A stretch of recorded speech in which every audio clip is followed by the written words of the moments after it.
اعوذ باللہ من الشیطان الرجیم بسم اللہ الرحمن الرحیم. ڈیئر اسٹوڈنٹ السلام علیکم. آج کی کلاس میں ہم احسان نظم پہ جائیں گے اور احسان نظم میں ہماری پہلی جو نظم ہے وہ مائل القادری کی تخلیق ہم. ٹھیک، تھوڑا سا مائل القادری کا تعارف کہ مائل القادری پیدائش 30 جولائی 1906 کو آپ پیدا ہوتے ہیں اور آپ کی وفات ہوتی ہے 12 مئی 1978. منظور حسین نام کہ مائل القادری کا اصل نام تھا منظور حسین اور مائل تخلص تھا. تخلص ایک مختصر سا نام جو شاعر اپنی غزل یا نظم کے مقطع میں لاتا ہے، آخری شعر میں لاتا ہے، لیکن مائل القادری کے نام سے شہرت پائی. اصل نام منظور حسین، مائل تخلص، لیکن شہرت پاتے ہیں مائل القادری کے نام سے. اتر پردیش کے ضلع بلند شہر میں پیدا ہوئے. اتر پردیش ہندوستان کا ایک صوبہ جسے ان شارٹ یو پی بھی کہتے ہیں. اتر پردیش کے ضلع بلند شہر میں پیدا ہوئے. ابتدائی تعلیم علی گڑھ سے حاصل کی. حیدرآباد دکن میں ان کی ادبی شہرت بام عروج پر تھی. بھی ان کی ادب کے میدان میں ان کی شہرت بہت بلندی پہ تھی، یعنی حیدرآباد دکن میں بہت مشہور ہو گئے. پاکستان بننے کے بعد کراچی آ گئے. اس سے پہلے ہندوستان میں کچھ عرصہ روزنامہ مدینہ سے وابستہ ہوئے. روزنامہ مین ڈیلی، روزانہ نکلنے والا اخبار جس کا نام تھا مدینہ، اس سے منسلک تھے. 1949 میں رسالہ فاران نکالا. ہندوستان ہی کی بات ہو رہی ہے کہ 1949 میں ایک رسالہ نکالا، ایک میگزین نکالا. یہ ویکلی بھی ہو سکتا ہے، فورٹ نائٹ یعنی 15 دن کے بعد بھی آ سکتا ہے، مہینے کے بعد بھی آ سکتا ہے، سمائی 3 مہینے کے بعد بھی آ سکتا ہے، اس طرح سال کے بعد بھی نکل سکتے ہیں. تو ایک رسالہ نکالا، ایک میگزین نکالا جس کا نام تھا فاران. جدہ کے ایک مشاعرے میں حرکت قلب بند ہونے کے باعث انتقال کر گئے. جدہ سعودی عربیہ کا ایک شہر ہے. ایک مشاعرہ تھا، مشاعرہ جہاں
کہ مائر قادری کا دل نبی اکرم صلی اللہ علیہ وسلم کے عشق، ان کی محبت سے بھرا ہوا تھا.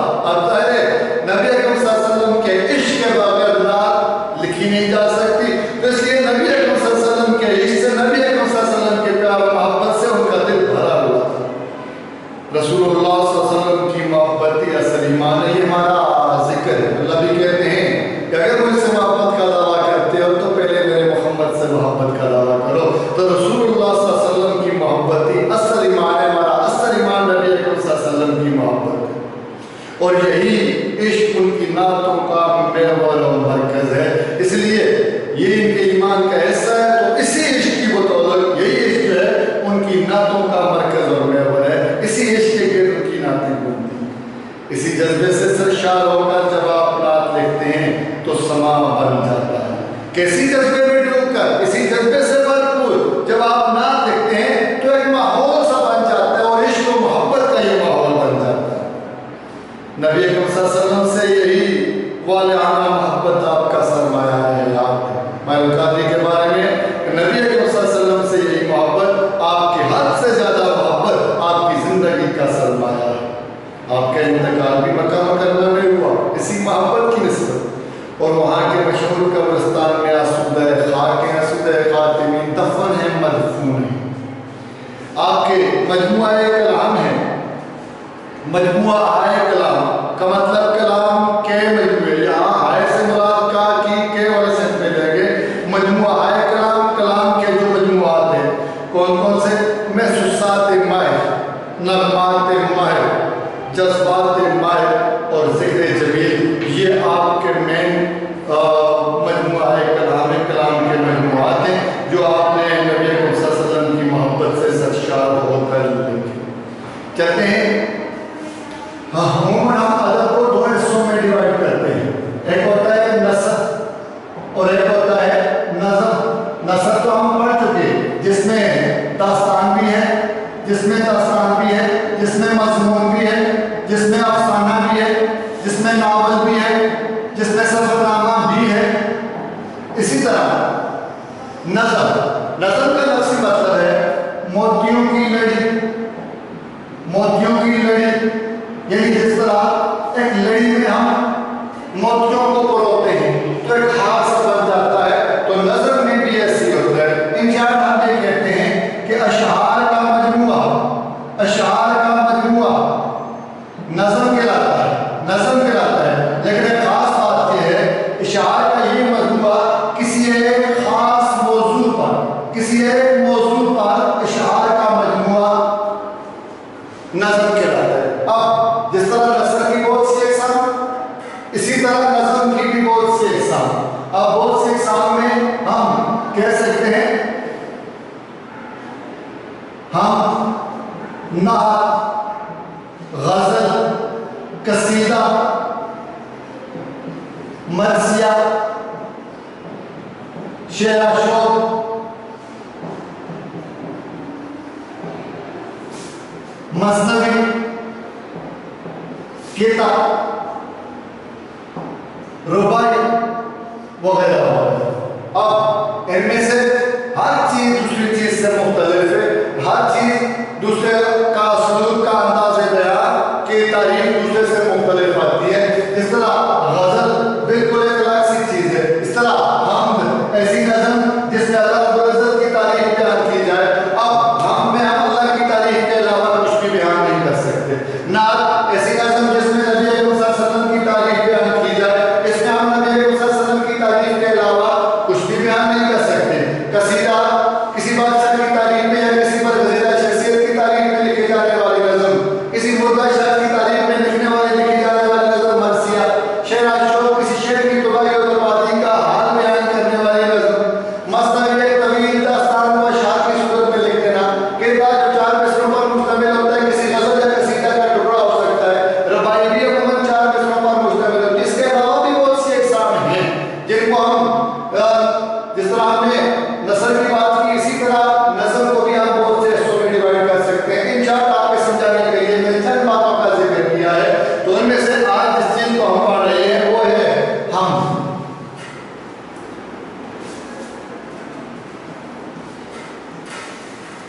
کہ نظم میں آج ہمارا موضوع ہے وہ ہم ہے کہ ہم ایسی نظم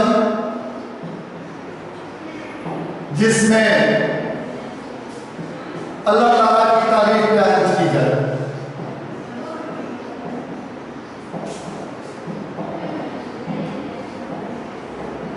اب اللہ تعالیٰ کی تعریف بیان کر کے اللہ تعالیٰ سے بخشش کی امید رکھی جائے, اللہ تعالیٰ سے رحمات و نوازشات کی امید رکھی جائے, اور آخرت میں اپنے گناہوں کی بخشش کی امید رکھی جائے, یا دنیا میں اللہ تعالیٰ سے اس کی نعمتوں کا شکر بجا لانے کے لیے اس کی تعریف بیان کی جائے. تو ایسی نظم کو ہم حمد کہتے ہیں.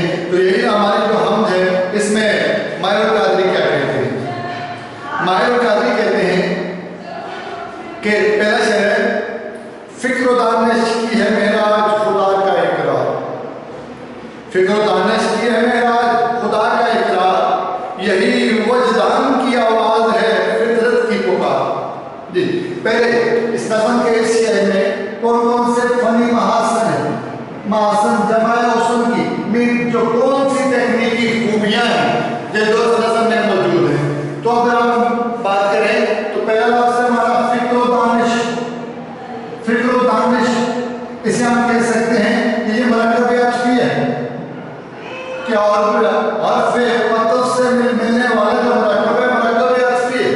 اس کے علاوہ ہم آواز اور پکار اسے ہم صنعت مراد النظیر کہتے ہیں. صنعت مراد النظیر. اب مراد النظیر کی ڈیفینیشن کیا ہے کہ کلام میں ایک چیز کا ذکر کرنا اور پھر اس کی مناسبت سے باقی چیزوں کا ذکر کرنا. آواز اور پکار کا آپس میں تعلق ہے تو یہ مراد النظیر آ گئی. اس طرح اگر ہم بات کریں تو ہے فعل ناقص ہے, فعل ناقص, اور اس کے علاوہ کیویا کاویا یہ حرف اضافی ہے, یہ حرف اضافی ہے وغیرہ وغیرہ. تو یہ وہ ہے جن کو ہم کہتے ہیں فنی محاسن کہ اس کلام کے اندر یہ تکنیکی خوبیاں ہیں جو شاعر لے کے آیا ہے. اس کے علاوہ کافیہ بھی ہے جو اقرار اور پکار ہے. اقرار اور پکار عموماً نظم میں کافیہ کی پابندی ضروری نہیں ہوتی, لیکن اگر ہو جائے تو بھی کوئی حل نہیں ہے. کافیہ ہوتا کیا ہے تو اس کافیہ کی ڈیفینیشن کر لیتے ہیں.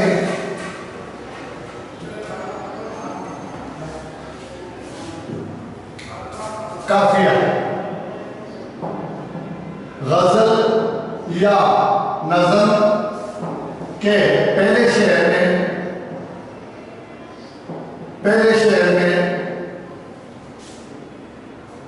ردیف سے پہلے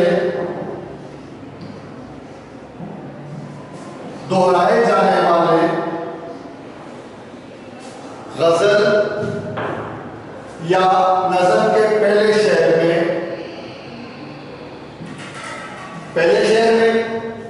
اور اس کے بعد آنے والے ہر شعر کے دوسرے مصرے میں ردیف سے پہلے دہرائے جانے والے